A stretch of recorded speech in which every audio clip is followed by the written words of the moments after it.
Hello everyone and welcome back on our platform Check Alerts. We were discussing ratio and proportion.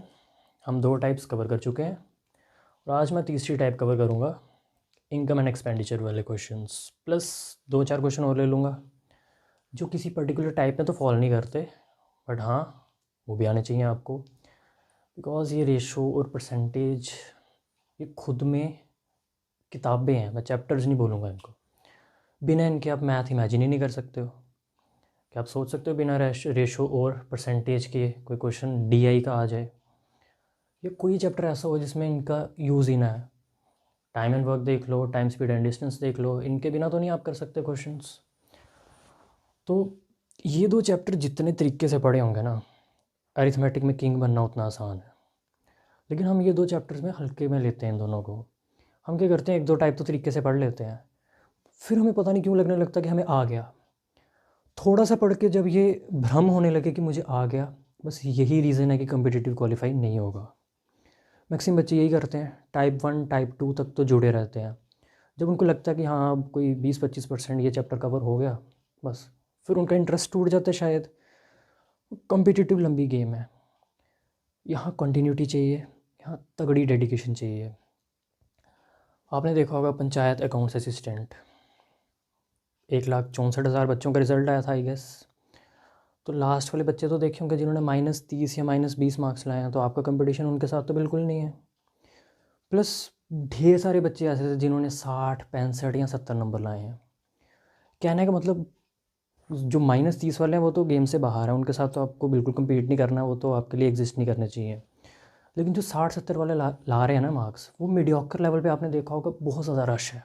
तो ऐसे आपको बहुत सारे बच्चे मिल जाएंगे जो ऐसा बोल रहे हैं कि मेरा 15 नंबर से रह गया, मतलब जिनको ऐसा लगने लगेगा कि मेरा नेक्स्ट टाइम हो जाएगा। यकीन मानो नहीं होगा नेक्स्ट टाइम भी, क्योंकि वो वैसे ही तैयारी करेंगे जैसे लास्ट टाइम की थी। उन्होंने जितना पढ़ा हुआ है बस उतना ही पढ़ के रखेंगे और उसी को बस रिवाइज़ करेंगे। कॉम्पिटिटिव में सक्सेस के लिए सबसे बड़ी चीज़ जो है, हम क्या करते हैं, हम सिर्फ इस लेवल का पढ़ते हैं और बस खुद को राजा समझने लगते हैं। वो पहले आपको इस लेवल का तो पढ़ना पड़ेगा, जो अल्टीमेट लेवल तक आपको जाना है उतना तो पढ़ो एटलीस्ट, फिर मॉक टेस्ट दो। हम क्या करते हैं, पढ़ते इतना सा है, मॉक का लेवल ऑलरेडी ये होता है, फिर डिप्रेस फील करने लगते हैं मॉक में नंबर नहीं आ रहे। अरे भाई कहाँ से आएंगे मॉक में नंबर, पहले पढ़ते ले पूरा। तो हम पढ़ते नहीं हैं ठीक ठाक। मैक्सिमम बच्चों की मैंने यही चीज़ देखी है कि 2 या 3 टाइप्स कवर की तो दैट्स इट, फिर उनको अगले चैप्टर के बारे में जानना है कि अब नेक्स्ट पढ़ो। अरे पहले ये परसेंटेज और रेशो, ये 2 चैप्टर पहले तरीके से पढ़ो। कोई 15 दिन के चैप्टर हैं ये दोनों। ऐसा नहीं सोचो कि 2-2 3-3 लेक्चर में ख़त्म, कॉइन वाले क्वेश्चन करवा दो, ये करवा दो, सब करवाएंगे।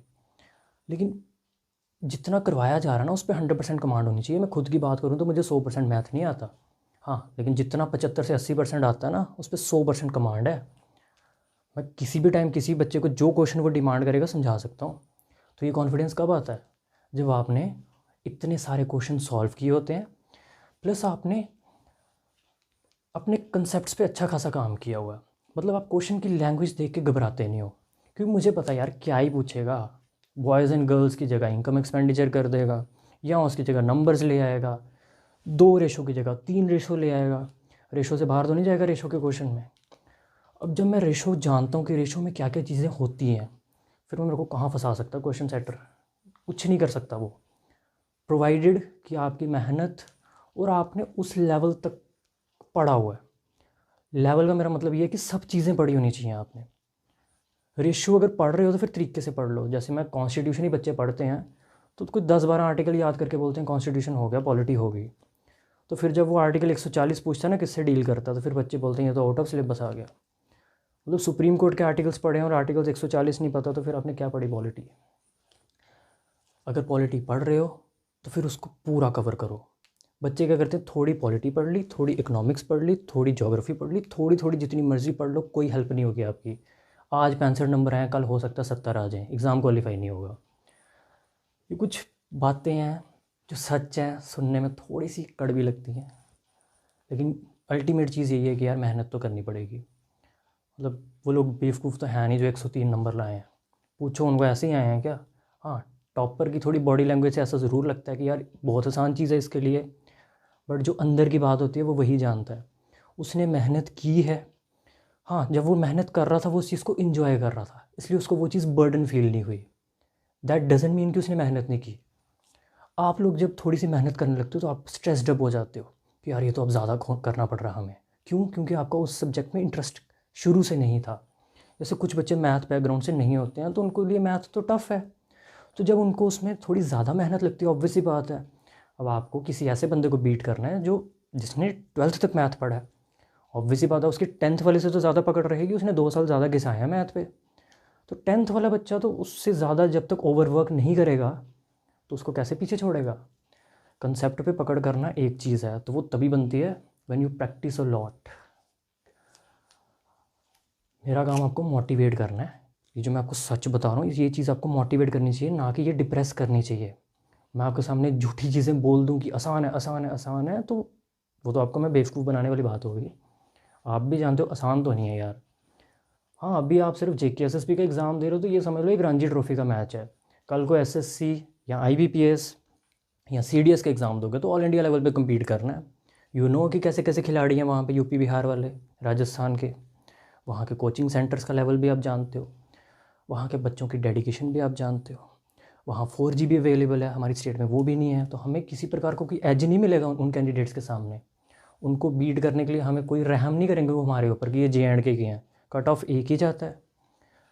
तो आपको अपनी गेम का लेवल रेज़ करना पड़ेगा। You have to work hard, और हार्ड वर्क भी करना है प्लस थोड़ी सी स्मार्टनेस भी दिखानी है। कुछ टॉपिक्स होते हैं जिनके ऊपर ज़्यादा टाइम वेस्ट नहीं करना होता। हम क्या करते हैं, कई बार उन्हीं के पीछे लग पड़ते हैं। जैसे मैं आपको बोल रहा हूँ कि रेशो प्रोपोर्शन और परसेंटेज के ऊपर ख़ास ध्यान देना है, तो आपको मेरे ऊपर ट्रस्ट करना है और देना है। आप अगर अपना दिमाग भी घुसाओगे, मेरी बात नहीं तरीके से सुनोगे तो फिर कुछ नहीं होगा। जब आप किसी को अपना मेंटोर मान लेते हो तो फिर उसी पे भरोसा करो, फिर पूरी तरह। फिर मान के चलो कि जो वो बात बोल रहा है वो सत्य है। थोड़ी उसकी सुन रहे हो, थोड़ी अपनी लगा रहे हो, तो फिर वहाँ काम ख़राब हो जाता है। जिस बंदे की सुननी है फिर पूरी सुननी है। तो चलो, क्रॉस प्रोडक्ट मेथड तो मैंने समझा ही दिया था आपको। अब उसी की यूटिलिटी मैंने कहा था बहुत ज़्यादा उस मेथड की। तो देखो, अब आज इनकम और एक्सपेंडिचर के क्वेश्चन में भी लगा के दिखाते हैं आपको। The incomes of A and B are in the ratio 3:5। A और B दो बंदे हैं जिनकी इनकम का रेशो 3 और 5 का है।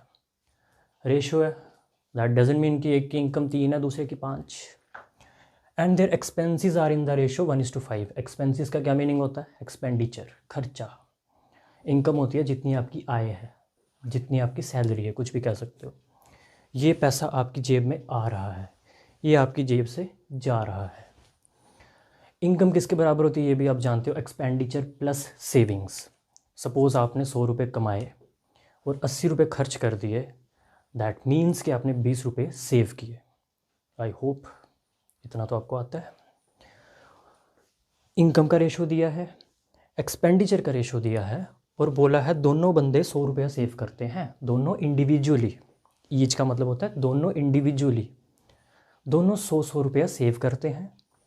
तो उनकी इनकम बताओ, सही इनकम की वैल्यू। तो क्रॉस प्रोडक्ट की कंडीशन तो मैंने यही बताई थी आपको कि दो चीज़ें रेशो में होनी चाहिए और एक की एग्जैक्ट वैल्यू होनी चाहिए। तो ये 100 रुपया जो है ये एग्जैक्ट वैल्यू है, तो क्रॉस प्रोडक्ट लग जाएगा।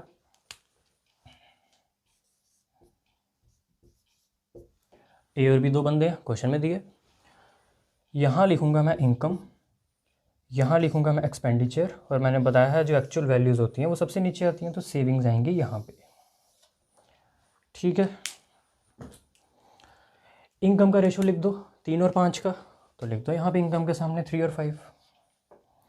एक्सपेंडिचर का रेशो एक्सपेंडिचर के सामने लिख दो 1 और 5।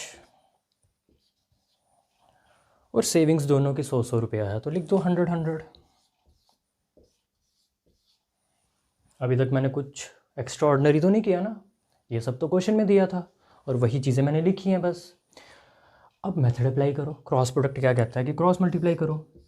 आज मैं मेथड एक्सप्लेन नहीं करूँगा बिकॉज मैंने पिछले वीडियो में किया हुआ है। तो अगर आप सिर्फ इसी वीडियो को देखने आए हो तो आपको पिछली देखनी पड़ेगी, बिकॉज इस मेथड को दोबारा एक्सप्लेन करने का कोई मतलब नहीं है, वो तो टाइम वेस्ट करने वाली बात है। 3 5 15, 5 1 5, 15 में से 5 के 10। यू नो यहाँ पे डिफरेंस ही लेना होता है। 3 5 15, 5 1 5, 15 में से 5 गए 10। फिर इन दोनों की मल्टीप्लिकेशन लेनी होती है। 1 × 100 100, 5 इंटू 100 500, तो 500 और 100 का डिफरेंस 400, 10 की वैल्यू आ गई 400। मुझे 10 की नहीं चाहिए, मुझे 1 की चाहिए, तो 1 की वैल्यू कितनी आ जाएगी 40। जैसे ही 1 की वैल्यू 40 आई, क्वेश्चन में क्या पूछी थी, इनकम। ये रही दोनों की इनकम, 3 और 5 ही तो है दोनों की इनकम। तो 1 की वैल्यू 40 है, तो 3 की वैल्यू कितनी आ जाएगी 120। तो ए की इनकम आ गई 120 रुपये। बी की इनकम कितनी आ जाएगी 5 इंटू 40 200 रुपये। दोनों की इनकम हमने निकाल दी। अब क्या पूछ लेता, एक्सपेंडिचर पूछ लेता। जो बंदा 120 रुपये कमा रहा है और 100 रुपये सेव कर रहा है, वो 20 रुपये खर्च करता होगा, तो एक्सपेंडिचर आ गया 20। जो बंदा 200 रुपये कमा रहा है और 100 रुपये बचा रहा है, उसका एक्सपेंडिचर कितना आ जाएगा 100 रुपये। कुछ भी बता सकते हो, जस्ट मेथड आना चाहिए। बिल्कुल प्यार से पढ़ा रहा हूँ मैं हर चीज़, किसी चीज़ में मैं बहुत ज़्यादा तेज़ी नहीं कर रहा हूँ या टाइप्स नहीं कवर कर रहा हूँ। एक एक क्वेश्चन ले रहा हूँ, फिर से यही टाइप का क्वेश्चन लूँगा, बस सेविंग्स अलग अलग लूँगा, फिर एक और क्वेश्चन लूँगा, लगभग 4 क्वेश्चन लूँगा मैं इसी टाइप के, ताकि आपका कंसेप्ट में ना कहीं कुछ रह ना जाए यार। अगर मैं आपको पढ़ाने के लिए कंसर्न हूँ, तो आपको भी अपनी पढ़ाई को लेकर कंसर्न होना है। इन्जॉय करो इस चीज़ को, बस बर्डन की तरह लोगे तो फिर कोई फ़ायदा नहीं है, फिर फील्ड चेंज कर लो, फिर आप कम्पिटिटिव के लिए नहीं बने हो। यहाँ पे आपको थोड़ा सा स्ट्रेस लेना भी आना चाहिए। एग्ज़ाम में प्रेशर तो रहेगा। IBPS का एग्ज़ाम या SSC का कभी एग्ज़ाम दिया हो आपने, तो 60 मिनट में 100 क्वेश्चन करने होते हैं, आसान बात नहीं है। जब सामने क्लॉक चल रही होती है तो प्रेशर तो होता है। मॉक टेस्ट इसीलिए देते हैं लोग घर पे, ताकि वो रियल टाइम एग्ज़ाम प्रेशर जो है वो घर पे ही हम झेल लें, वहाँ जाके नया नया ना लगे कुछ, वो एक्सपीरियंस हम कर चुके हैं, वहाँ जाके पसीना ना आए हमें। वो नहीं आएगा, मैंने ज़िंदगी में आज तक मॉक नहीं दिया। क्यों? क्योंकि एक जो फियर होता है एग्ज़ाम का वो रहा नहीं है अब, क्योंकि तैयारी मैं उस लेवल की करता हूँ कि मेरे को पता है यार क्या पूछेगा ये। पेपर सेटर का ये काम नहीं होता, ये मकसद नहीं होता उसका कि आपको फेल करना। उसने पेपर का एक लेवल सेट किया होता है, 80% पेपर ईजी, 15% मॉडरेट और 5% हार्ड। जो ईजी है वहाँ तो गलती का स्कोप नहीं है, 80% में तो आप गलती नहीं कर सकते, बिकॉज़ वहाँ कोई भी अच्छा कैंडिडेट गलती नहीं करेगा। अच्छा कैंडिडेट मीन्स जो सीरियस है, जिसको सिलेक्शन लेना है। जो ईजी में भी गलती कर रहा है उसको फिर सिलेक्शन लेने में भी 1-1.5 साल लगेगा। फिर आती है बात मॉडरेट की, तो लगभग 50% सीरियस कैंडिडेट्स मॉडरेट क्वेश्चन भी बना देते हैं, और फिर जो बचते हैं 5% हार्ड क्वेश्चन, वो होते हैं आपके रैंक बनाने वाले, वो टॉपर्स वाले क्वेश्चन होते हैं। मतलब वो हर बच्चा नहीं बना पाएगा, हर बच्चा इन द सेंस कि एवरेज बच्चा तो बिल्कुल नहीं बना पाएगा वो क्वेश्चन, मे भी घर पे जाके बना ले, बट एग्ज़ाम टाइम में इतना दिमाग कई बार काम नहीं करता। हार्ड क्वेश्चन में होता कुछ नहीं है कि लेंथ ही नहीं होता हार्ड क्वेश्चन की लैंग्वेज टेढ़ी मेढ़ी कर दी होती है, हिडन कोड्स होते हैं क्वेश्चन में, वहाँ थोड़ा दिमाग लगाना पड़ता है इस क्वेश्चन को कहाँ से पकड़ा जाए। मतलब कुछ तो पकी पकाई टाइप्स है ना, जैसे ये टाइप है, इस टाइप पे क्वेश्चन आएगा, जिस बच्चे ने क्रॉस प्रोडक्ट पढ़ा है या जो बच्चा इक्वेशन से करना चाहता है कर लेगा। इस क्वेश्चन को करने के 10 तरीके हैं, बट वो जो क्वेश्चन होते हैं ना उनको करने की लिमिटेड अप्रोचेज़ होती हैं। अगर वो अप्रोच हिट कर गई तो कर जाओगे, नहीं तो उस क्वेश्चन को आप 10-15 मिनट ख़राब कर दो, आपका कुछ नहीं बनेगा। तो मैं कहता हूँ छोड़ो हार्ड क्वेश्चन, उस 5 नंबर से हमारा कुछ नहीं बिगड़ेगा। अगर हम वो 95 की मेहनत कर लेना तो कोई रोक सकता है हमारी सिलेक्शन। अगर हम टॉप 100 में भी रैंक लें तो क्या दिक्कत है, ज़रूरी नहीं है रैंक 1 लानी है। मैं तो कहता हूँ रैंक 1 आए, बट रैंक 1 वही ला पाएगा जिसके कंसेप्ट पहले से भी स्ट्रॉन्ग है। इस टाइम पे कोई न्यू कमर है तो उसके लिए रैंक 1 लाना 2 महीने की मेहनत से इट्स ए बिट टफ। ऐसा नहीं है, टॉपर्स बोल देते हैं कि मैंने तैयारी सिर्फ 2 महीने की थी, 3 महीने की थी। ऐसा उनको जिस चैनल पे वो आए होते हैं उन्होंने बोला होता बोलने को, सीधी बात है, 2 महीने में कोई तैयारी नहीं होती। प्रीवियस कंसेप्ट होते हैं उनके पास, इंजीनियरिंग की रखी होती है उन्होंने, वो 4 साल जो घिसाए होते हैं। इंजीनियरिंग आपको अच्छा इंसान बना देती है। एक अच्छा इंसान मैं किस सेंस में बोल रहा हूँ आप समझ जाओ, बिकॉज इंजीनियरिंग ऐसी डिग्री है जिसमें आप सिवाय इंजीनियरिंग के सब सीख जाते हो। तो क्वेश्चंस की टाइप और लेता हूँ यार। बाकी कम्पिटिटिव के लिए जो मंत्रास हैं मैं बताते जाऊँगा आपको, बिकॉज मैंने नंबर ऑफ़ एग्ज़ाम्स क्वालिफाई किए हैं। मतलब किसी दिन वो भी बताएंगे क्या क्या है, तो कैसे करना है वो भी बताऊँगा। लेकिन पहले पढ़ो यार, पहले तैयारी करो, है ना। क्या कहते हैं, फर्स्ट डिज़र्व देन डिज़ायर। हम डिज़ायर पहले कर लेते हैं, हम ये सोचते नहीं कि हम डिज़र्विंग हैं या नहीं। वैकेंसीज़ तो लिमिटेड ही आएंगी, वैकेंसीज़ लिमिटेड आएंगी तो वहाँ पे उनको अपने बेस्ट बंदे चाहिए। अगर 1700 वैकेंसी है तो फॉर्म चाहे 1,70,000 लग जाए, they want the 1700 best ones. तो बेस्ट वंस वही हैं यार जिन्होंने मिडनाइट ऑयल बर्न किया है। और ज़रूरी नहीं है कि सुबह उठ के जल्दी पढ़ना सही रहता है। मैं तो रात को अपनी एफिशिएंसी ज़्यादा अच्छी समझता हूँ। बस ये है कि दिन में कभी ना कभी पढ़ो, रात को पढ़ो, दिन को पढ़ो, पढ़ो सही। कंफर्ट जोन से थोड़ा सा बाहर निकलो। मतलब रजाई में बैठ के नहीं पढ़ाई होगी। मौसम कुछ ऐसा है कि रजाई से बाहर निकलने का मन नहीं करता। बट अगर जॉब चाहिए तो कंफर्ट जोन से बाहर आना पड़ेगा। कंफर्ट जोन के बाहर आके ही सक्सेस है। देखो, जो बहुत ज़्यादा सक्सेसफुल इंसान है वो आप गिन सकते हो उंगलियों पे। Mark Zuckerberg, Elon Musk, Jeffrey Bezos, अपने अंबानी साहब, बिल गेट्स, मतलब एक जैक मा जिनकी अलीबाबा कंपनी है। बहुत ज़्यादा लोग तो नहीं है ना ऐसे, यही दिमाग में आते हैं। तो पॉपुलेशन तो दुनिया की बहुत ज़्यादा है, इवन इंडिया की 135 करोड़ है। तो सिर्फ मुकेश अंबानी और अडानी साहब ही क्यों, बहुत सारे लोग हमारे रडार में होने चाहिए, नज़र में होने चाहिए, जिनको हम अमीर माने। बट बहुत कम लोग हैं ना ऐसे जिन्होंने एक्स्ट्रा ऑर्डनरी सक्सेस अचीव की है। क्यों? क्योंकि एक्स्ट्रा ऑर्डनरी सक्सेस के लिए एक्स्ट्रा ऑर्डनरी एफर्ट्स लगते हैं जो आम बंदा देने के लिए राज़ी नहीं है। हम क्या चाहते हैं कि हम आज मेहनत कर रहे हैं ना, तो इसका फ्रूट मेरे को कल सुबह मिल जाना चाहिए। वो नहीं मिलता। आज मेहनत कर रहे हो सकता है 1 साल बाद उसका रिज़ल्ट मिले, लेकिन सिर्फ आज मेहनत करने से नहीं, वो लगातार करनी पड़ेगी 1 साल तक, और बिना फल की इच्छा किए। बिकॉज जब आप खुद को उस लायक बना दोगे ना, तो यार दुनिया की कोई ताकत नहीं रोक सकती। मैं बार बार बोल रहा हूँ, एग्ज़ाम क्वालिफाई करना is not a big thing. Because कर रखा है ना, सिर्फ एक नहीं किया, बहुत ज़्यादा किए हैं, और पता कि यार कुछ नहीं है इसमें, एग्ज़ाम में हो जाता है। जिन्होंने नहीं किया उनके लिए फिर भी हुआ है यार कि कट ऑफ ही नहीं क्लियर होता, हो जाता क्लियर। इधर बिना पढ़े लोगों ने अकाउंट्स असिस्टेंट में 50 नंबर लाए हैं बिना पढ़े, और कईयों ने दिन रात के साथ किताबें घिसाई और फिर 37 नंबर लाए हैं। तो पढ़ने का एक तरीका भी सही होना चाहिए। कुछ लोग बहुत ज़्यादा पढ़ लेते हैं, आता उनको फिर कुछ नहीं है। बिकॉज बहुत ज़्यादा पढ़ के आपने दिमाग को तो ओवरलोड कर दिया, वो वहाँ पे इतनी चीज़ें रिटेन कर पाएगा कि नहीं, वो आपने चेक ही नहीं किया। इतना पढ़ो पर तरीके से पढ़ो। तरीका इन द सेंस कि वहाँ से क्वेश्चन आ गया तो फिर गलत कैसे हो जाए। जैसे मेरी जिन चैप्टर्स पे कमांड है, तो फिर पेपर में अगर मेरा उनमें से कोई क्वेश्चन ना हो पाए तो वो फिर हर्ट होना चाहिए मुझे। हम क्या कहते हैं, यार नहीं हुआ तो जाने दो। जाने दो वाली फीलिंग होगी ना अगर, तो फिर एग्ज़ामिनर भी कहेगा बेटा जॉब भी जाने दो। जान लगानी पड़ेगी। मोटिवेशन मैं बहुत दे सकता हूँ यार, बट जब तक आपको खुद से इंटरनली कोई मोटिवेशन नहीं आएगी ना, तब तक कोई फ़ायदा नहीं है। तो आप किसी के कहने पे अगर फॉर्म भर रहे हो तो फिर कोई फ़ायदा नहीं है। आपको खुद लगना चाहिए कि यार ठीक है, फॉर्म 350 का जितना का भी है, कोई फ़र्क नहीं पड़ता। वो फॉर्म भरने से नौकरी नहीं लगनी है ना, उसके बाद जो आपने मेहनत करनी है उससे फ़ायदा होने वाला है। फॉर्म तो बहुत लोग भरेंगे। तो if you are willing to do, I am willing to help you in every possible way. आप बोल लो कि सर ये चीज़ चाहिए, मिलेगी, सब मिलेगा। आपने बोला वीडियो क्वालिटी का इशू आ रहा है, हम उस पर भी वर्क कर रहे हैं। यार क्वालिटी छोड़ो यार, मैंने कहा ना कंफर्ट जोन से बाहर निकलो। यार देखा जा रहा है, ऐसा भी नहीं है कि नहीं दिख रहा है। पढ़ने वाले पढ़ लेते हैं यार किसी भी तरीके से। छोड़ो अब एक्सक्यूज़ेस, क्या करोगे एक्सक्यूज़ेस दे दे के बार बार। कई चैनल्स पे क्वालिटी बहुत अच्छी है, बट क्वालिटी वीडियो की अच्छी है, सिर्फ क्वालिटी कंटेंट की देखो भाई। मैं दावे के साथ कह सकता हूँ जो चीज़ें मुझे आती हैं यहाँ नहीं आती आम लोगों को। थोड़ा सा हमारे साथ बियर करो, स्टार्टिंग में अच्छा स्टूडियो बना रहे हैं हम, क्वालिटी वीडियो की भी मिलेगी, बट फिलहाल जो कंटेंट मिल रहा है ना, इस पर आप भी वर्क करो। चलो नेक्स्ट क्वेश्चन देखते हैं, बहुत बातें होगी। अब खुद देखो इस क्वेश्चन में कुछ फ़र्क है, सेम लैंग्वेज है।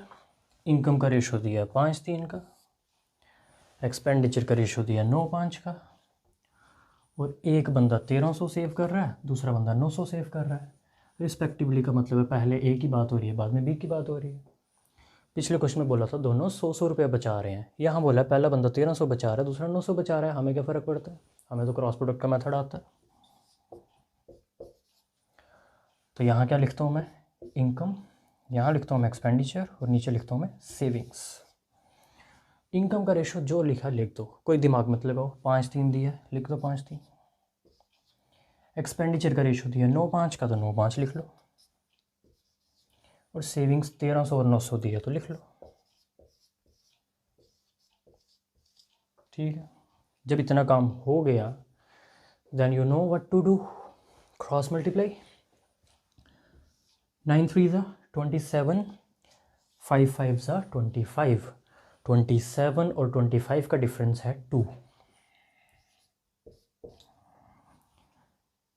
9 9 ज़ा 8100, 13 5 ज़ा 6500, 8100 माइनस 6500 इज़ 1600। 8100 में से 6500 गए तो 1600 ही बचेंगे। 2 की वैल्यू अगर 1600 है तो 1 की वैल्यू 800 आ जाएगी। जैसे 1 की वैल्यू आ गई तो आप इनकम बता दोगे दोनों की। 5 की वैल्यू आ जाएगी 5 इंटू 800 विच इज़ 4000, और 3 की वैल्यू आ जाएगी 3 इंटू 800 विच इज़ 2400। टेबल तो आते होंगे, टेबल बहुत ज़रूरी है, मैथ बिना टेबल के नहीं चलता। 5 8 ज़ा 40 तो आगे 2 0 4000, 3 8 ज़ा 24 आगे 2 0 2400। 4000 और 2400 इस क्वेश्चन का आंसर है। क्वेश्चन की टाइप पहचान लो, मेथड दिमाग में छाप लो, कोई नहीं रोक सकता आपको इस टाइप का क्वेश्चन सही करने से। और लेते हैं क्वेश्चन। क्वेश्चन में क्या ही करेगा यार, वैल्यू तो चेंज करेगा, लेकिन मैं फिर भी करवा देता हूँ आपको और क्वेश्चन। सेम ही क्वेश्चन पकड़ा मैंने एक और, जो आपकी प्रैक्टिस भी साथ साथ हो रही है। अदरवाइज़ जब मैंने एक तरीका बता दिया कि क्वेश्चन की लैंग्वेज ऐसी होगी तो ऐसे करना है, तो उस टाइप के कोई 4 क्वेश्चन करवाने का कोई मतलब बनता है। बट स्टिल मैं आपको कोशिश करता हूँ कि जितना ज़्यादा कंटेंट दे सकूँ वीडियो में कवर कर लूँ। देखो यहाँ पे क्या क्या दिया है, ए और बी, वही 2 बंदे ए और बी देता बार बार नाम। इनकम का रेशो 5-7 का, एक्सपेंडिचर का रेशो 9-11 का, और सेविंग्स की तो वो एक्चुअल वैल्यू दे रहा है। ए सेव करता है 1200 और बी सेव करता है 2000। सब क्वेश्चन से लिखा। अब क्रॉस मल्टीप्लाई, 9 7 ज़ा 63, 11 5 ज़ा 55, 63 माइनस 55 इज़ 8। ओरली करना है, मेंटल मैथ बोलते हैं इसको। टेबल तभी कह रहा हूँ, कमांड अच्छी चाहिए टेबल्स पे। मल्टीप्लाई करके चेक करना पड़ रहा है। 9 7 ज़ा 63 और 11 5 ज़ा 55, तो फिर क्या फ़ायदा। 9 into 2 is 18,000 and 11 into 12 is 132, तो 13,200। 18,000 ये बन रहा है 18,000 और ये बन रहा है 13,200। 18,000 में से 13,200 गए 4800। 8 की वैल्यू आ गई 4800, तो 8 से 48 कैंसिल होता है। 8 1 ज़ा 8 600 ज़ा। 1 की वैल्यू आ गई 600। जब 1 की वैल्यू आ गई तो पीछे रह के गया। 5 की वैल्यू आ जाएगी 5 इंटू 600, 5 6 ज़ा 30, 3000। और 7 की वैल्यू आ जाएगी 7 6 ज़ा 42, 4200। तो ए की इनकम आ गई 3000, बी की इनकम आ गई 4200। एक्सपेंडिचर पूछेंगे बता दोगे कि बंदा 3000 कमाता है और 1200 सेव करता है, तो 3000 में से अगर 1200 सेव करोगे तो खर्च होगा कितना, 1800, 1800। सिमिलरली ये बंदा 4200 कमाता है और 2000 सेव करता है, तो खर्च कितना करता है, 2200, 2200। इस क्वेश्चन में कुछ भी बता सकते हो आप। बस क्रॉस प्रोडक्ट की एक लिमिटेशन है कि वैल्यू सिर्फ डायरेक्टली यहाँ पुट की जा सकती है। मतलब गलती से भी ऐसा मत करना कि 1 की वैल्यू 600 आ गई तो 9 की वैल्यू 5400 निकालते बैठो। Cross product is not applicable to these two. सिर्फ टॉप पे जो फैक्टर होता है क्रॉस प्रोडक्ट उसी की वैल्यू बता सकता है। नीचे वाले की कैसे निकाले मैंने बता दिया कि इनकम आ गई 3000, 3000 ही इनकम, इसमें से आप 1200 सेव करते हो तो खर्चों के कितना, 1800। तो एक्सपेंडिचर उस तरीके से निकालना है माइनस करके। डायरेक्टली कर दिया 9 6 54, तो मुझे मत कोसना फिर, क्योंकि हर मेथड की कुछ ना कुछ लिमिटेशन होती है। इसकी मैं बता रहा हूँ आपको। ये मत सोचना कि आपसे कोई गलती हो रही है। आप हो सकता है कि 9 की वैल्यू सीधी निकालने की कोशिश करो कि ये 5400 आ गया और ये 6600 आ गया, वो गलत हो जाएगा। मैं पहले बोल रहा हूँ कि ये जो 1 यूनिट की वैल्यू आती है वो इस पे और इस पे एप्लीकेबल नहीं होती, वो सिर्फ टॉप वाले फैक्टर पे होती है, जो कि इस केस में इनकम है। वो आपसे इनकम ही पूछ रहा है तो इसकी टेंशन लेना छोड़ दो। बट मेरा काम था आपको बताना कि कल को हो सकता है कोई बंदा आपको बोले कि ये मेथड बेकार है। मेथड सही है, मेथड की अगर लिमिटेशन भी पता हो तो और अच्छी बात होती है। मेथड क्यों सही है कि इनकम चाहिए तो इनकम मिल रही है सीधी सीधी, कल को हो सकता है एक्सपेंडिचर भी निकालने को बोले तो आपको मेथड शिफ्ट करने की ज़रूरत नहीं पड़ेगी। ये बोल रहा हूँ मैं कि इसी मेथड से एक्सपेंडिचर भी निकल जाता है, बट कैसे कि इनकम में से सेविंग माइनस करो, एक्सपेंडिचर निकल जाएगा। डायरेक्टली मत वैल्यू पुट करना कि आप बोलो कि इनकम 3000 है, एक्सपेंडिचर 5400 कैसे हो गया, फिर गलत लगेगा। ठीक है, तो हर चीज़ की जानकारी होना इंपॉर्टेंट है, हर चीज़ इम्प्लीमेंट करना भी आनी चाहिए। मेथड आना एक चीज़ है, मेथड इम्प्लीमेंट करना आना अलग चीज़ है। कमांड आपकी बन जाएगी, स्टे विद अस। बस एक ही चीज़ बोलता हूँ कि पेशेंट रहना है और रेगुलरली एफर्ट्स करने हैं। रोज़ थोड़ा थोड़ा करो, बट रोज़ करो। गैप आने से अगले दिन भी काम करने का मन नहीं करता, बिकॉज हम भी जब एक दिन का गैप लेते हैं कभी कभार बीच में, तो नेक्स्ट डे फिर बिल्कुल मन नहीं करता वीडियो बनाने का। इसलिए कंटिन्यूटी रखो। एक दिन बनाओगे ना, मैं आपके क्वेश्चंस की बात कर रहा हूँ क्योंकि हमारा तो वीडियो बनी जाती है, बट एक दिन जब आप क्वेश्चन करने लगोगे ना, ऑटोमेटिकली इंटरेस्ट पैदा होता है। 4 क्वेश्चन करोगे, 5वां करने का मन करेगा। वो कब करेगा? जब आपके मेथड्स स्मूथ होंगे। जब आप XYZ लेके फंस जाओगे, एक क्वेश्चन नहीं निकला, दूसरा निकला, तीसरे पे आप कॉपी साइड पे फेंकोगे कि मैं नहीं कर रहा मैथ। जब आपको मेथड अच्छे से आते हैं, फिर क्वेश्चन जब निकल रहे होंगे ना लाइन में, फिर ऑटोमेटिकली इंटरेस्ट बनता जाता है। फिर खुद में फील आने लगती है, यार मुझे नहीं आता है, मेरे से हो रहा है अब। उसके लिए पढ़ना अच्छे से ज़रूरी है। मैं जान लगा के पढ़ा रहा हूँ, अच्छे से पढ़ा रहा हूँ, ये मान के चलो आप। आपको भी फील हो रहा होगा कि नहीं, ऐसे नहीं पढ़ा रहा हूँ मैं। ऐसे मुंह उठा के पढ़ाना हो तो यार कभी भी पढ़ा लें। हम वीडियो तभी बनाते हैं जब अंदर से आवाज़ आती है कि नहीं अब पढ़ाओ, क्योंकि वीडियो में जो आपको चीज़ आधे घंटे में मिल रही है, उस पर 1 घंटे या 1.5 घंटे का काम होता है। और कोशिश करनी होती है हमने कि हम सभी से इंटरेक्ट कर सकें, बिकॉज देखना तो कैमरे को हमने, बट यूज़र के साथ कनेक्शन फील होना चाहिए। यूज़र को ऐसे नहीं लगना चाहिए कि ऐसे बकवास किया जा रहा है अपनी। हमें यूज़र के साथ कनेक्ट होना है। आप अगर हमें सुन रहे हो तो ऐसे आपको लगना चाहिए कि यार क्लासरूम एक्सपीरियंस मिल रहा है, ऐसा नहीं लगना चाहिए कि ऑनलाइन लेक्चर लग रहा है। इसलिए मैं चाहता हूँ कि आप जो जो कमेंट में बोल सकते हो मेरे को बोलो यार, अच्छा बोलो, बुरा बोलो, बोलो सही। मेरे को पता चले कि वेयर एम आई लैकिंग और क्या चीज़ मैं अच्छी कर रहा हूँ। कमियाँ भी बताओ। हमेशा मैं कहता हूँ कि बुरी चीज़ें भी बताओ और अच्छी भी बताओ।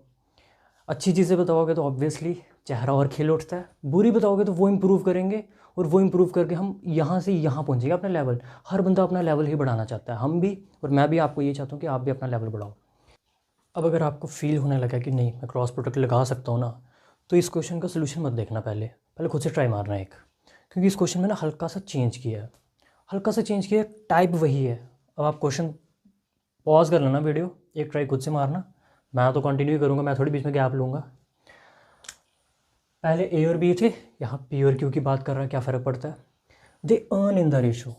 अर्न कर रहे हैं मतलब इनकम की बात हो रही है, दिस इज इनकम का ratio. This spend in the ratio, spend होता है खर्च करना, तो एक्सपेंडिचर की बात हो रही है। And save in the ratio, savings की बात हो रही है। तो यहाँ तक अगर क्वेश्चन पढ़ेगा बंदा तो वो बोलेगा यार तीनों का रेशो दिया है इस बार, हमें तो सेविंग्स की एक्चुअल वैल्यू चाहिए होती है, ये तो रेशो दिया हुआ है। तो क्वेश्चन बनेगा अब अगली लाइन से, find the income of each. Income ही पूछ रहा है, कोई टेंशन नहीं है। If savings of P and Q together is ₹5000, वो बोल रहा है पी और क्यू मिलके 5000 रुपया सेव करते हैं। पी और क्यू टुगेदर का मतलब समझो, ये दोनों का है 5000, एक बंदे का नहीं है, दोनों की कंबाइंड सेविंग्स आई है। कंबाइंड सेविंग समझते हो ना, इसमें से पी का कुछ शेयर होगा, क्यू का कुछ शेयर होगा, वो नहीं मुझे पता 3000 2000 कितना है, बट हाँ वो रेशो से डिसाइड हो जाएगा। पी और क्यू की सेविंग्स की रेशो है 4:1। मैंने कहा था रेशो से एक आइडिया हो जाता है आपको। आइडिया ये पता चल रहा है कि अगर मैं सिर्फ रेशो को देखूं तो पता चल रहा है पी और क्यू दोनों मिलके 5 रुपये सेव करते हैं। पी 4 करता है, क्यू 1 करता है, तो दोनों मिलके 5 करते हैं मेरे मुताबिक। क्वेश्चन बोल रहा है 5 नहीं करते, कितने करते हैं? 5000। 5 करता है मेरे मुताबिक, है ना? ये तो एक्चुअल वैल्यू नहीं है ना, लेकिन क्वेश्चन में तो एक्चुअल वैल्यू भी दी हुई है सेविंग्स की, तो इसका मतलब यही 5 जो है वो 5000 के बराबर हुआ कि नहीं? क्योंकि मेरे मुताबिक थोड़ी वैल्यू मैटर करती है। क्वेश्चन में जब लिख रखा है कि वो 5000 सेव करते हैं, तो मुझे वो 5000 लेना है। मैं क्वेश्चन की वैल्यू नहीं चैलेंज कर सकता, मैं बार बार कहता हूँ मुझे खुद की वैल्यू ही बदलनी पड़ेगी, तो मुझे खुद के 5 को ही 5000 के बराबर मानना पड़ेगा। 5 अगर 5000 के बराबर है तो 1 1000 के बराबर नहीं हो जाएगा, और जब 1 पता चल गया तो 4 हो जाएगा आपका 4000, और 1 हो जाएगा आपका 1000। जो थोड़े तेज़ बच्चे हैं वो सीधे समझ जाते हैं, 4 1 है, ये 5000 है, वो 4000 1000 इधर सीधा लिख लेते हैं। बट जो अभी रेशो जिन्होंने कभी पढ़ी नहीं लाइफ में, तो उनके लिए ये चीज़ कर रहा हूँ मैं, नहीं तो वन स्टेप में ये चीज़ हो जाती है यार कि दिख रहा है ये 5 बन रहा है, 5,000, 5 के वैल्यू 5,000, अच्छा 3 जीरो एक्स्ट्रा लगे हैं, 3 जीरो यहाँ चिपकाओ, 3 जीरो यहाँ चिपकाओ, 4,000, 1,000। वो स्पीड धीरे धीरे बनेगी। जैसे कुछ बच्चे बोल रहे हैं सर MCQ भी करवाओ। अरे मैथ का MCQ कोई GS की तरह नहीं होता है कि आपने ABCD देखा, अच्छा आर्टिकल 19 टिक कर दो। यहाँ ऐसा नहीं होता यार, यहाँ क्वेश्चन सॉल्व करना पड़ता है। हाँ मैं बस क्वेश्चन के ऑप्शन नहीं देता हूँ आपको 4, बिकॉज ऑप्शन कहाँ यूज़ करने हैं वो भी बताऊँगा। वो नंबर सिस्टम में ऑप्शन ज़्यादा एप्लीकेबल होते हैं। आजकल वो ऐसे क्वेश्चन देता है कि आप ऑप्शन सिर्फ ऑप्शन देख के नहीं बना सकते हो यार। वो एक टाइम था जब ऐसे होता था कि सिर्फ एक ही ऑप्शन देख के लगता था कि यार यही हो सकता है, ये 3 तो हो ही नहीं सकते। लेकिन आज के टाइम पे क्या ऑप्शंस क्लोज आते हैं, 16.5, 16.7, 16.8, 16.85, तो आपको एंड तक क्वेश्चन सॉल्व करना पड़ेगा। एक रफ आइडिया से आप सीधा नहीं बता सकते हो।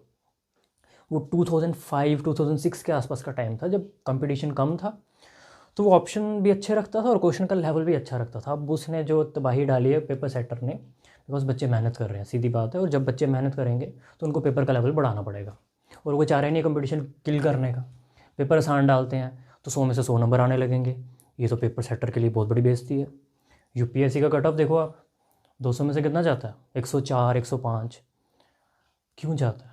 UPSC का कट ऑफ 150 जाने लगे तो UPSC के मुंह पे तमाचा है ये कि पेपर डाला तुमने UPSC का। UPSC को हम हार्डेस्ट एग्ज़ाम मानते हैं, तो उसमें से फिर 100 नंबर लाना भी बड़ी बात है फिर। तो वही चीज़ है कि पेपर जब हार्ड होगा तभी कंपटीशन किल हो सकता है। खैर हमें पेपर की चिंता नहीं करनी, हम क्वेश्चन अपना सॉल्व करते हैं, क्योंकि हम अपनी तैयारी अच्छी करेंगे। पेपर का लेवल उसके हाथ में है, जैसा मर्जी सेट करे। ईजी करेगा तो सब कर लेंगे, हार्ड करेगा तो कोई कोई करेगा, तो वो आपको कोई कोई बनना है। अब मुझे इंडिविजुअल सेविंग्स पता चल गई 4,000 और 1,000, जो कि पिछले क्वेश्चन में सीधी सीधी गिवन थी, यहाँ रेशो की फॉर्म में दी थी और कंबाइंड वैल्यू भी दी थी। तो मेरे को यहाँ पे थोड़ी सी मेहनत ज़्यादा करनी पड़ी, कोई इशू नहीं। जब दोनों की सेविंग्स आ गई, आ जाओ क्रॉस प्रोडक्ट पे वापस। वही फॉर्मेट बनाएंगे हम, इनकम, एक्सपेंडिचर, सेविंग्स। लिखो इनकम का रेशो 2:1, एक्सपेंडिचर का रेशो 5:3। सेविंग का रेशो नहीं लिखेंगे, सेविंग का रेशो तो दिया हुआ था, सेविंग की एक्चुअल वैल्यू मैटर करती है हमारे लिए। तो P जो है वो 4,000 सेव करता है और Q जो है वो 1,000 सेव करता है। दोनों की कंबाइंड सेविंग्स 5,000 हुई कि नहीं? अब लगा दो क्रॉस प्रोडक्ट, 2 3 6, 5 1 5, 6 में से 5 के 1, और बढ़िया हो गया, सीधी 1 यूनिट की वैल्यू निकल रही है। 5 into 1000 is 5,000 and 4,000 into 3 is 12,000। 12,000 में से 5,000 के 7,000, तो 1 की वैल्यू आ गई 7,000। जब 1 की वैल्यू आ गई तो आप Q की इनकम तो सीधी बता दोगे कि ये तो 7,000 ही होगी, और P की इनकम आप बोलोगे वो डबल करनी है। 1 की वैल्यू 7,000 तो 2 की वैल्यू 14,000। दोनों की इनकम बता दिया आपने, दोनों की इनकम का सम पूछ लेगा तो आप बोलोगे 14 और 7 21,000। दोनों की इनकम का डिफरेंस पूछ लेगा, आप बोलोगे 14,000 में से 7,000 के 7,000। एक्सपेंडिचर पूछ ले, कोई दिक्कत नहीं है, 14,000 कमाता है बंदा, 4,000 बचा लेता है, इसका मतलब 10,000 उड़ाता है, 10,000 उसका एक्सपेंडिचर है। ये 7,000 कमाता है और 1,000 रुपये बचाता है, तो ये 6,000 रुपये उड़ाता है, 6,000 एक्सपेंडिचर है। You can find out everything if you know the complete method. So मुझे नहीं लगता इनकम और एक्सपेंडिचर पे इससे बाहर क्वेश्चन बनेगा। हाँ 3 रेशो वाला बन सकता है, P Q एंड R, तो वो क्रॉस प्रोडक्ट से नहीं होगा, वो तरीके से करना पड़ेगा। वहाँ जो भी रेशो दी होगी उसको थोड़ा बहुत मोल्ड करके करना पड़ेगा, बट JKSS भी वहाँ तक नहीं जा रहा, जहाँ तक मेरा अंदाज़ है कि वो 3 फैक्टर तक नहीं जाएगा, बिकॉज उसने सिलेबस में मेंशन किया बेसिक मैथ। अगर बेसिक वो एक्चुअल में बेसिक वर्ड की सेंस समझता है तो वो इससे ऊपर नहीं जाएगा, बट अगर इससे ऊपर जा रहा तो फिर नेक्स्ट टाइम से हम भी ध्यान रखेंगे कि भाई हम उसका बेसिक वर्ड इग्नोर करेंगे। फिलहाल हम मान के चल रहे हैं कि वो इससे ऊपर नहीं जाने वाला। खैर अगर आप डिमांड करोगे कि नहीं यहाँ तक हमें अच्छे से समझ आ गया तो मैं वो क्वेश्चन भी कवर करूँगा, मुझे तो कोई प्रॉब्लम नहीं है। हमें तो व्यूअर बोलेंगे जैसा वैसा करेंगे, बिकॉज हमें तो इससे ऊपर का लेवल भी आता है मैथ का, वो कोई टेंशन थोड़ी है कि हम पढ़ा नहीं सकते। लेकिन मेन चीज़ है कि यार पहले बेसिक तो क्लियर हो, जैसे आपको लगने लगेगा, कॉन्फिडेंस आने लगेगा कि हाँ इतना तो आता है, तो आप बोलोगे कि सर और क्वेश्चन चाहिए, थोड़े अच्छे लेवल के चाहिए, करवाएंगे। ये कोई बुरा लेवल नहीं है कि आप बोलोगे ये बिल्कुल ही लल्लू लेवल के क्वेश्चन है, ऐसा नहीं है। ये है कि अब जब आप इंसान को कोई चीज़ समझ आने लगती है ना, तो उसे लगता है यार इसका तो पक्का लेवल लो होगा क्वेश्चन का, जो मुझे समझ आ गया। तो खुद को भी अंडर एस्टिमेट मत करो इतना। ये चीज़ें अगर अच्छे से समझ आ रही हैं तो समझो कि समझाने वाला भी ठीक है बंदा, और जो चीज़ हमें समझा पा रहा है। किसी बंदे का अगर मैथ वीक है ना, तो वो ज़रा ये क्वेश्चन अगर समझ पा रहा है ना, तो समझो यार कि मतलब टीचर में क्वालिटी है। यहाँ मैं खुद की तारीफ़ खुद कर रहा हूँ इस टाइम पे, क्योंकि मुझे लगता है कि यार हम अच्छा पढ़ाते हैं। ऐसा नहीं है कि नहीं तो यूट्यूब पे नहीं आते, सीधी बात है। खुद में जब फील होता है कि नहीं हम अच्छा पढ़ाते हैं, तभी हम यूट्यूब पे आते हैं, वरना ऑफलाइन क्लासेस ही रखते हैं अपनी। बिकॉज हमें पता है यहाँ हमें ज़्यादा लोग देखने वाले हैं, यहाँ हज़ारों में लोग देखेंगे, तो फिर यहाँ पे कॉन्फिडेंस भी ज़्यादा चाहिए पढ़ाते टाइम, और गलती का स्कोप नहीं है। हाँ, कभी कभार टंग स्लिप हो जाती है, तो हो सकता है मैं लिखूँ 25 और मेरे मुंह से 20 निकले, तो वो थोड़ा बहुत देख लेना। कई बार बोलते बोलते मुंह से कुछ और वर्ड निकल जाता है वो, लेकिन जो लिखा है उसमें कोई गलती नहीं होगी। वो मैं ट्राई करूँगा अपनी तरफ से पूरी, कि अगर कोई गलती हो तो मैं एडिटिंग के टाइम पे वो सही कर दूँ। बिकॉज गलत नहीं पढ़ाना है आपको यार। बिकॉज अगर आप लोग मेरे पे ट्रस्ट कर रहे हो ना, तो फिर आप आंखें बंद करके ट्रस्ट कर रहे हो, फिर आप मान रहे हो कि यार इस बंदे को आता है, तो फिर हम आपको गलत चीज़ नहीं दे सकते। अगर कहीं से हमसे गलती होगी तो हम आपको बताएंगे यार ये क्वेश्चन कल की वीडियो में गलत हो गया था, वैसे होने नहीं वाला। इतना एक्सपीरियंस तो है मुझे। ये इनकम और एक्सपेंडिचर पे क्वेश्चन नहीं है, थोड़ी टाइप चेंज की है। मतलब इसको आप किसी पर्टिकुलर टाइप के अंडर नहीं पढ़ सकते, बिकॉज इसको करने का कोई एक मेथड नहीं है। इस क्वेश्चन को करने के कई सारे मेथड हो सकते हैं। मैं चाहूँगा कि एक बार ट्राई आप इसको खुद मारो, इस क्वेश्चन को, वीडियो को पॉज करके इस क्वेश्चन को एक बार खुद करने की कोशिश करना। ना हो कोई दिक्कत नहीं है, मैं देखना चाहता हूँ, या आप ये चीज़ खुद में फील करना कि जिस तरीके से मैं करवाऊँगा क्या आप भी वैसा सोच पा रहे हो, या आपकी अप्रोच कुछ डिफरेंट है। धीरे धीरे आप मेरे तरीके से सोचने लगोगे। अभी तो सिर्फ तीसरी वीडियो है, जैसे कोई 10-15 वीडियोस होंगी, धीरे धीरे बिल्कुल आप मेरी तरह सोचने लगोगे। मेरी तरह ही आपकी अप्रोच डेवलप हो जाएगी। टाइम लगेगा, बिल्कुल मेरी जैसी ही थिंकिंग आपकी डेवलप हो जाएगी धीरे धीरे। बिकॉज जब आप एक इंसान के साथ जुड़ते हो तो फिर उसकी थिंकिंग भी आपके साथ मैच करने लगती है। जब आप एक इंसान को एडमायर करने लगते हो तो इसका मतलब आप उसको फिर फॉलो कर रहे हो, फिर आप उसकी हर चीज़ आपको सही लगने लगती है, उसकी हर एक बात सही लगने लगती है। तो धीरे धीरे जब आप मेरे पे ट्रस्ट और बढ़ेगा, तो फिर देखोगे आपकी ऑटोमेटिकली आप मेरी तरह सोचना शुरू कर दोगे। अभी आपने जैसे भी किया है, ट्राई करना है इस क्वेश्चन को एक बार ज़रूर। मैं तो करवाता हूँ। बॉयज़ और गर्ल्स का रेशो दिया है। बॉयज़ और गर्ल्स का रेशो बोलना वैसे गलत बात है, क्योंकि बॉयज़ और गर्ल्स दो अलग अलग क्वांटिटीज़ हैं। रेशो सिमिलर क्वांटिटीज़ का होता है, तो मैं बोल रहा हूँ नंबर ऑफ़ बॉयज़ और नंबर ऑफ़ गर्ल्स का रेशो दिया, सही जो इंग्लिश है। बट मैं लिखूँगा यहाँ पे बॉयज़ और गर्ल्स का ही रेशो दिया है आपको 5:4। 5:4 इज़ जस्ट रेशो। ऐसा नहीं है कि बॉयज़ 5 है और गर्ल्स 4 है। स्कूल में total number of students they दिया 432। ये बहुत बढ़िया काम किया उन्होंने कि स्टूडेंट्स बता दिया हमें। टोटल स्टूडेंट्स पता हो जाएं तो मैं बॉयज़ और गर्ल्स इंडिविजुअली बता सकता हूँ, क्योंकि टोटल स्टूडेंट्स पता हैं 432। और अगर मैं ज़रा अपनी ऑब्जर्वेशन मारूँ तो मेरे मुताबिक टोटल बच्चे हैं 9। 5 लड़के हैं स्कूल में और 4 लड़कियां हैं, तो 9 बच्चे हुए मेरे मुताबिक। मेरे मुताबिक मैटर नहीं करता, मैटर ये करता है। बट मेरे को इसको फिर इसके बराबर लिखना पड़ता है कि मेरे मुताबिक बन रहे हैं 9 बच्चे, और वो क्वेश्चन तो बोल रहा है 432 बच्चे हैं। इसका मतलब ये 9 ही 432 के बराबर है। अब आपको देखना है 9 का 432 कैसे बनता है। टेबल आने चाहिए कि 9 को किससे मल्टीप्लाई करूँ। तो देखो 9 के टेबल में 43 से छोटा क्या आता है, 36 कितने सा 4 सा, ठीक है। 43 से छोटा 36 आता है, तो 43 में से 36 तो कट गए, पीछे बचा 7, तो ये बन जाएगा 72। और 72 कितने से आता है 9 8 सा। इसका मतलब 9 को 48 से मल्टीप्लाई करने पे 432 बना। तो मेरे को इन दोनों को भी 48 से मल्टीप्लाई करना पड़ेगा। मेरे को इंडिविजुअली बॉयज़ और गर्ल्स पता चल जाएंगे कितने हैं। तो जब इसको 48 से करूँगा तो ये आ जाएगा 240, और जब इसको 48 से करूँगा तो it will come out to be 192। दोनों को प्लस करोगे ऑब्वियसली 432 ही बनेगा। यही तरीका होता है ऐसे क्वेश्चन करने का, कि आपके मुताबिक टोटल बच्चे 9 बन रहे हैं, क्वेश्चन बोल रहा है 9 नहीं है 432 हैं, तो आपको देखना है 9 का 432 कैसे बनेगा। वो पता चल जाता है इसको 9 से डिवाइड करके। अदरवाइज़ अब आप थोड़े स्ट्रॉन्ग बन रहे हो, अगर आपका लेवल अच्छा बन रहा है तो आपको दिखना चाहिए 9 4 से 36, 72 बचे, 9 8 से 72, तो एक यूनिट की वैल्यू आ गई 48। तो इसको भी 48 से मल्टीप्लाई करो, इसको भी 48 से मल्टीप्लाई करो, तो लड़के आ गए 240 और लड़कियाँ आ गई 192। तो यहाँ तक जो क्वेश्चन मैंने पढ़ा उससे मैं क्या क्या निचोड़ निकाल सकता था मैंने कर लिया। इससे ज़्यादा मेरी हेल्प नहीं हो सकती थी। रेशो से और स्टूडेंट से मैं यही चीज़ें पता कर सकता था कि लड़के कितने हैं लड़कियाँ कितनी हैं, कर लिया।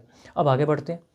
When some new boys and girls are admitted, school में कुछ नए लड़कों ने और नई लड़कियों ने एडमिशन ली है, मतलब इसमें कुछ एडिशन हुआ है, कुछ नए लड़के आए हैं, कुछ नई लड़कियां भी आई हैं। लड़के कितने आए हैं? 12, है ना। बॉयज़ का नंबर कितना इंक्रीज़ हो गया? The number of boys increase by 12, लड़कों का नंबर 12 बढ़ गया। पहले 240 थे, 12 और आ गए, तो अब कितने हो जाएंगे? 252।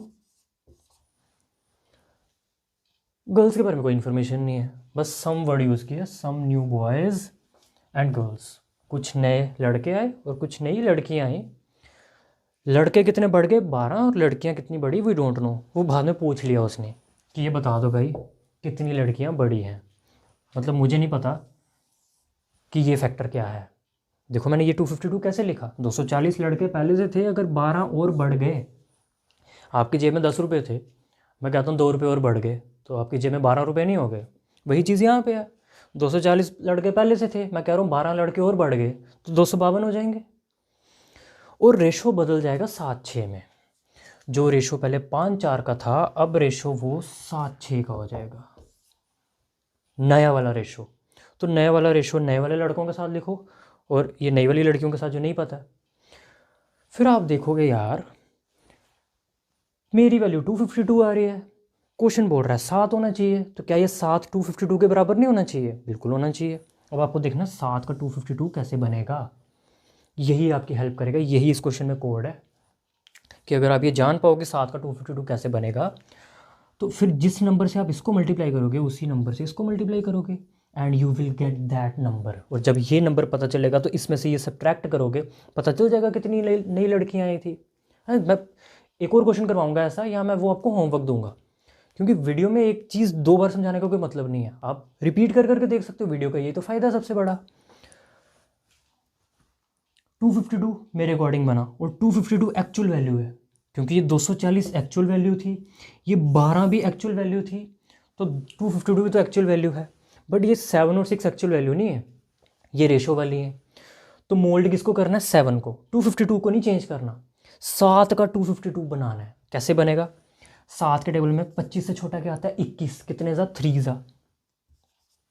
7 के टेबल में 25 से छोटा 21 आता है, 3 ज़ा। 25 में से 21 के 4, तो 42, 7 कितने ज़ा? 42, 6 ज़ा। इट मीन 7 को 36 से मल्टीप्लाई करना पड़ा। तो जब दो चीज़ें रेशो में होती हैं, एक को अगर 36 से मल्टीप्लाई करना पड़ा तो दूसरे को 36 से करना मेरी मजबूरी है, ये चीज़ तो आप जानते हो। तो 6 × 36 इज 216।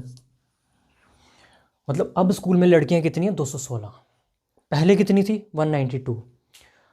पहले आपकी जेब में 10 रुपये थे, अब आपकी जेब में 14 रुपये हैं। कितने रुपये बढ़ गए? 4। कैसे निकाला? 14 में से 10 माइनस करके। लड़कियां थी पहले 192, अब लड़कियां कितनी होगी? 216। तो बड़ी कितनी? वो 216 में से 192 माइनस कर लो, आप बोलोगे सर 24 लड़कियां बड़ी हैं, और 24 ही इस क्वेश्चन का आंसर है। बताओ, कुछ टफ है? तरीके आने चाहिए यार, क्वेश्चन करने के तरीके जिस बंदे को आ जाते हैं ना, फिर वो नहीं रुकता। और मैं ऐसा ही सेम क्वेश्चन दूंगा, उसमें हो सकता है नई एडमिशन्स ना हुई हों, बच्चे कुछ स्कूल से चले गए हों, तो कोई फ़र्क नहीं पड़ता, तरीका सेम लगाना है, ट्राई करना। अगली वीडियो में करवा दूंगा, नहीं तो कमेंट में एटलीस्ट आंसर तो बताओगे आप। जितना ज़्यादा कमेंट करोगे उतना अच्छा है यार, मेरे को पता चलता है कि आप लोग सीरियसली हमसे जुड़े हो या जस्ट वीडियो को 2-4 मिनट देखते हो। बिकॉज अगर आप सीरियस एस्पिरेंट हो, अगर आपको नौकरी एक्चुअल में चाहिए, तो this is the best platform. ये क्वेश्चन दोबारा सेम चीज़ें बोलूँगा, कोई फ़ायदा नहीं है, करने को मैं दोबारा एक्सप्लेन कर दूँ, बट वीडियो रिपीट कर लेना। अगर फिर भी समझ नहीं आएगा तो मैं अगली वीडियो में दोबारा समझा दूँगा, ठीक है। तो अभी मैं एक होमवर्क के लिए क्वेश्चन लिखता हूँ आपके लिए, वो आप ट्राई करना। होगा बहुत अच्छी बात है, नहीं होगा तो ट्राई तो मैं आपकी तरफ से ज़रूर चाहता हूँ। एक मैं क्वेश्चन दे देता हूँ और फिर उसके बाद नेक्स्ट वीडियो में मिलेंगे। So this is your question which you have to attempt at home. I hope the question is clearly visible. Screenshot ले लो चाहे आप, एक ट्राई होनी चाहिए इस क्वेश्चन के लिए, ठीक है। मुझे लगता हो जाएगा, मतलब ऐसा लग रहा है मेरे को। अगर आपने पिछला क्वेश्चन सही से पढ़ा होगा ना, तो ये क्वेश्चन आप कर लोगे। नहीं करोगे तो अगली वीडियो में सोल्यूशन तो दूंगा मैं, कोई टेंशन नहीं है। दे मैं अभी भी सकता था, लेकिन एक कनेक्शन बनाने के लिए ऐसा करना पड़ता है कि मैं एक क्वेश्चन आपको दूंगा, ये आप घर पे ट्राई करोगे, फिर मैं नेक्स्ट वीडियो में इसका सोल्यूशन दूंगा। इससे क्या होता है, आपको नेक्स्ट वीडियो पे आना पड़ेगा। ऐसे क्या होता है कि आपको लगता है कि यार ये तो एफ़र्ट कर रहा है, ठीक है हम नहीं करेंगे, तो आप भी करोगे तभी तो हम और करेंगे effort. Because one way traffic नहीं चलेगी ना। हम अगर पढ़ा रहे हैं तो आपको भी सही से पढ़ना है, फिर देखो कैसे रिजल्ट्स मिलते हैं अच्छे। सो नेक्स्ट वीडियो में मिलते हैं। Till then it's good bye, take care and study hard.